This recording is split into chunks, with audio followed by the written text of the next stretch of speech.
दोस्तों स्वागत है आप सभी का हमारे इस यूट्यूब चैनल हाई टारगेट में। दोस्तों आज हम देखेंगे class 10th science VVI objective question. और दोस्तों ये फाइनल एग्जाम का रिवीजन वीडियो है, इसलिए आप लोग वीडियो को शुरू से अंत तक जरूर देखें। इसमें हम लोग विज्ञान का रिवीजन करेंगे।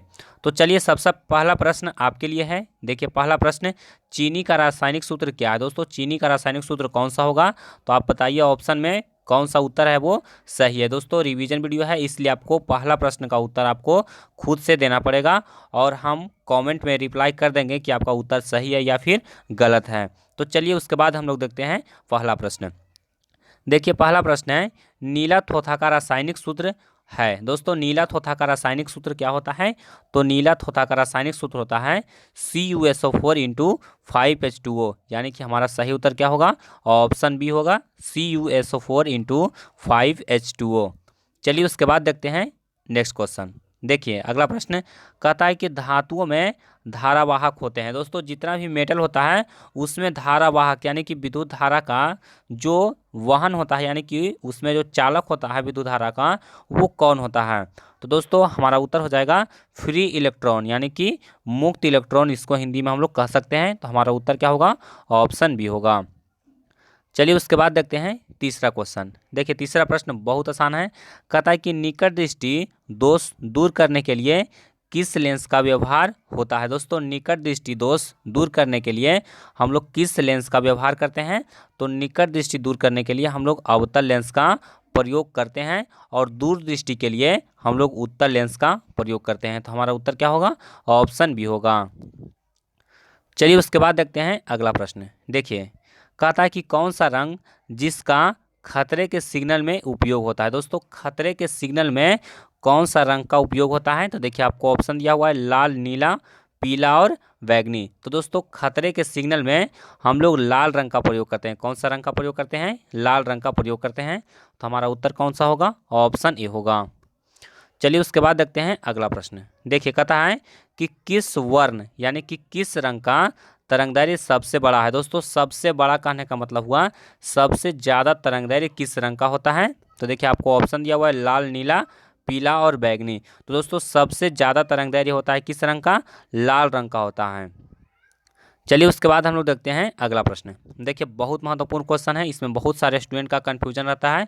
कहता है कि भोजन का पचना किस प्रकार का अभिक्रिया है। दोस्तों भोजन का पचना किस प्रकार का अभिक्रिया है, तो देखिए भोजन का पचना हम लोग इसको क्या कहते हैं, ऑक्सीकरण कहते हैं। और ऑक्सीकरण को उपचयन कहा जाता है। क्या कहा जाता है, उपचयन कहा जाता है, यानी कि हमारा उत्तर क्या होगा, ऑप्शन ए होगा। चलिए उसके बाद आते हैं अगला प्रश्न में। देखिए अगला प्रश्न कहता है कि निम्नलिखित में से कौन अधिक अभिक्रियाशील है। दोस्तों सबसे ज़्यादा अभिक्रियाशील कौन है, तो देखिए आपको ऑप्शन दिया हुआ है ए में कॉपर, बी है Hg यानी कि मरकरी, उसके बाद सी दिया हुआ है Ag और डी दिया हुआ है Au यानी कि सोना और चांदी। तो दोस्तों इसमें सबसे ज़्यादा अभिक्रियाशील कौन होगा, तो देखिए सभी हाइड्रोजन के बाद वाले तत्व हैं। तो हाइड्रोजन के बाद वाले तत्व में सबसे ज़्यादा अभिक्रियाशील कौन है, कॉपर है। हमारा उत्तर क्या होगा, ऑप्शन ए होगा। और अगर आपको देखिए इस तरह से आपको ऑप्शन देखकर पता लगाना है। हालांकि सबसे ज़्यादा सोडियम और पोटेशियम अभिक्रियाशील है, लेकिन इस चारों ऑप्शन के अनुसार सबसे ज़्यादा अभिक्रियाशील कौन होगा, कॉपर होगा। चलिए उसके बाद देखते हैं अगला प्रश्न। देखिए कहता है कि कठोर जल को मृदु बनाने के लिए सोडियम के किस यौगिक का उपयोग होता है। दोस्तों कठोर जल यानी कि जो कठोर जल होता है, नमकीन जल होता है, उसको मृदु बनाने के लिए हम लोग सोडियम के किस यौगिक का प्रयोग करते हैं। तो आप लोग जानते होंगे कि जो कठोर जल होता है उसमें हम लोग कपड़ा आसानी से नहीं धो पाते हैं, तो उसमें हम लोग क्या मिलाते हैं, सोडा मिलाते हैं।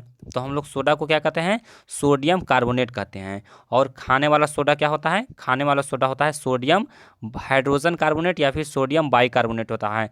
तो इसको हम लोग नहीं मिलाते हैं, हम लोग किसको मिलाते हैं, सोडियम कार्बोनेट को मिलाते हैं, यानी कि धोने वाला सोडा को मिलाते हैं। तो हमारा उत्तर क्या होगा, ऑप्शन बी होगा। चलिए उसके बाद देखिए अगला प्रश्न। देखिए कहता है कि अभिक्रिया दिया हुआ है CaCO3-CaO+CO2।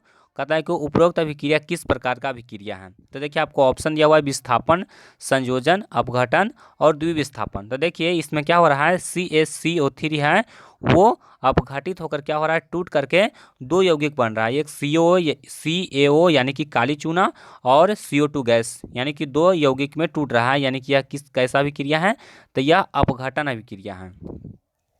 चलिए उसके बाद देखते हैं अगला प्रश्न। देखिए कहता है कि स्पेक्ट्रम प्राप्त करने के लिए किसका उपयोग किया जाता है। दोस्तों स्पेक्ट्रम प्राप्त करने के लिए हम लोग किसका उपयोग करते हैं, तो देखिए आपको ऑप्शन दिया हुआ है कांच की सिल्ली, उसके बाद है अवतल दर्पण, उसके बाद सी है उत्तल लेंस और डी है प्रिज्म। तो स्पेक्ट्रम प्राप्त करने के लिए हम लोग किसका उपयोग करते हैं, तो प्रिज्म का उपयोग करते हैं। हमारा उत्तर क्या होगा, ऑप्शन डी होगा। चलिए उसके बाद देखते हैं अगला प्रश्न। देखिए ये भी बहुत महत्वपूर्ण है। कहता है कि विभवांतर मापने के लिए वाले यंत्र को कहा जाता है, यानी कि विभवांतर मापने के लिए हम लोग किस यंत्र का प्रयोग करते हैं। तो देखिए आपको ऑप्शन दिया हुआ है एमीटर, वोल्ट मीटर, गैल्वेनोमीटर और इनमें से कोई नहीं। तो दोस्तों विभवांतर मापने के लिए हम लोग वोल्ट मीटर का प्रयोग करते हैं। किसका प्रयोग करते हैं, वोल्ट मीटर का प्रयोग करते हैं। और विद्युत धारा मापने के लिए हम लोग एमीटर और गैल्वेनोमीटर दोनों का उपयोग करते हैं। देखिए अगर धारा मापने के लिए अगर क्वेश्चन आ जाए तो अगर एमीटर ऑप्शन में रहेगा तो एमीटर होगा, और अगर एमीटर नहीं रहेगा गैल्वेनोमीटर रहेगा तो गैल्वेनोमीटर का प्रयोग भी हम लोग विद्युत धारा मापने में हम लोग करते हैं। लेकिन विभवांतर मापने में हम लोग किसका उपयोग करते हैं, तो वोल्ट मीटर का प्रयोग करते हैं। हमारा उत्तर क्या हो जाएगा, ऑप्शन बी हो जाएगा।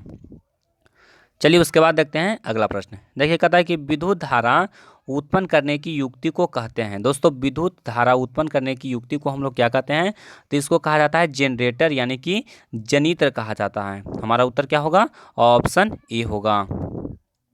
चलिए उसके बाद देखते हैं अगला प्रश्न। देखिए कहता है कि ऊर्जा के सभी रूपों में अनंत स्रोत किसे माना जाता है। दोस्तों ऊर्जा के सभी रूपों में अनंत स्रोत किसे माना जाता है, तो देखिए आपको ऑप्शन दिया हुआ है कोयला, जल, सूर्य और परमाणु। तो दोस्तों इसमें ऊर्जा का अनंत स्रोत कौन है, तो इसमें ऊर्जा का अनंत स्रोत है सूर्य, यानी कि हमारा उत्तर क्या हो जाएगा, ऑप्शन सी हो जाएगा।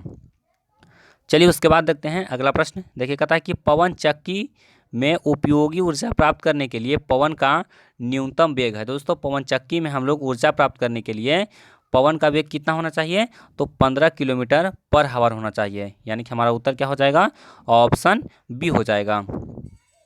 चलिए उसके बाद देखते हैं अगला प्रश्न। देखिए ये लास्ट क्वेश्चन है।